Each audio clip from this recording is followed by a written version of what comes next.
Hello and a very warm welcome to another special edition of Middle East Matters, bringing you the latest news on the coronavirus crisis in the region. Coming up on our programme this week, in Iran, officials claim the daily death toll has stayed below 100 since mid-April. We'll be speaking to a doctor on the front lines of the pandemic. Navigating pregnancy in the times of a health crisis, one medical centre in Tel Aviv is taking care of mothers-to-be who have been considered a high-risk group for other respiratory illnesses.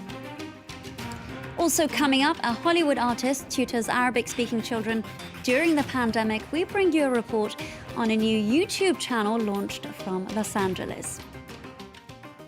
Thank you for watching Middle East Matters this week. We start with Iran, one of the worst hit countries in the Middle East, where authorities have reported under 7,000 deaths. Observers and health experts say in reality those numbers are considerably higher. Now, some blame sanctions for the magnitude of this crisis. Others believe this is because of mismanagement and a lack of transparency. Now, after weighing up economic risks against health ones, the country's leadership decided to reopen for business in late April, and then came the reopening of schools and mosques earlier this week, raising further concerns about a second wave of infections. Now, for more on this story, I'd like to welcome a doctor from Tehran who has been on the front lines of the battle against COVID-19. He has actually asked for his identity not to be revealed. Thank you so much for being with us. Now, in your experience, how did Iran deal with this crisis from the outset? I think the Iranian coronavirus response was one of the worst. We were one of the few countries that maintained direct flights to China until the very last moment. I believe there were hundreds of Chinese clerical scholars in Iran who were still travelling back and forth to their country, China, during this period. There was also a great deal of pressure in the lead up to the annual rally celebrating the anniversary of the Islamic Revolution in February and the parliamentary election that followed. Medical staff were urged not to use masks or shields so they wouldn't alarm the population. And once the arrival of the disease was finally announced, people weren't taking the right measures because in the first 2 to 3 weeks they said that COVID-19 was just a common virus, like a common cold. All of this led to a spike in the number of infections. Also, the numbers that were being announced on the radio and TV were much lower than what we were dealing with. In my experience, it was 4 to 5 times more than what was announced, but TV outlets insisted that numbers were low, so people weren't taking it very seriously. Now, you just mentioned that in reality, in your experience, the numbers have been higher than what the authorities have been announcing.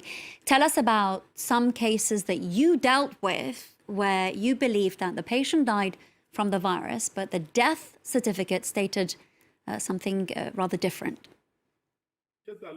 One of the reasons that the death toll in Iran is relatively low is that we had patients who had very clear symptoms linked with the disease.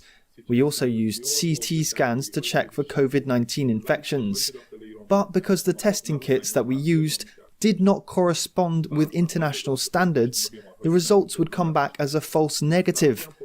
So the Ministry of Health decided to dismiss coronavirus as a reason of death for these patients.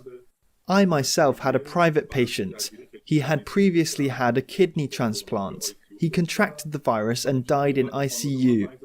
When his family wanted to collect his body, authorities said they would only release it under the condition that they state kidney failure on the death certificate, which was the underlying health issue. I believe there are very few doctors across Iran that haven't dealt with similar cases. Can you now tell us about the shortages of equipment that you've experienced on the front lines, which has actually been very much a global issue?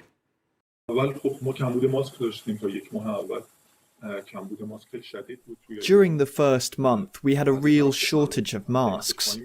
Prices were low at the time, so people were bulk buying, and we ran out. As for testing kits, many were faulty.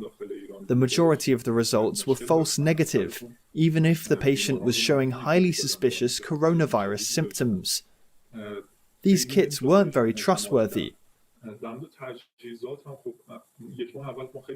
As for the respiratory protective devices, when we had a high number of cases at the beginning, there were especially shortages in smaller towns and cities. But we're okay at the moment.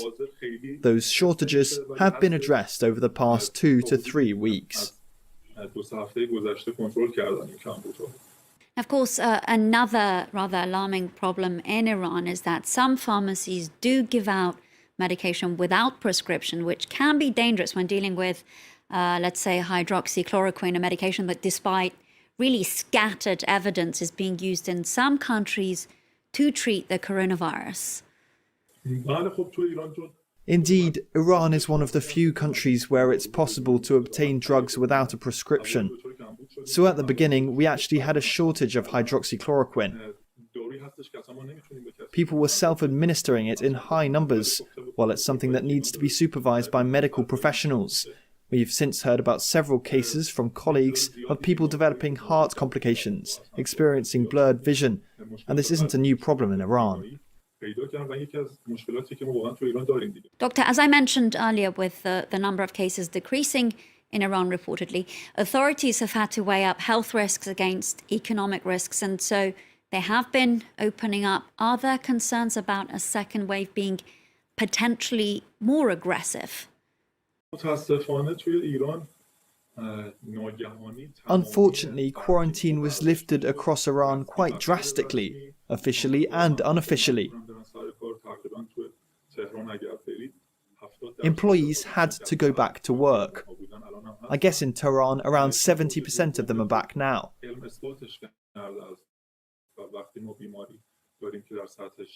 So it's likely that we will see a stronger wave of the virus, with a higher death toll, as it will be transmitted from person to person. You can't put the economy before science. It does sound like Iran has to brace itself for the second wave of the coronavirus in the coming months, in autumn more specifically. Doctor, I'd like to thank you for speaking to us here on Middle East Matters.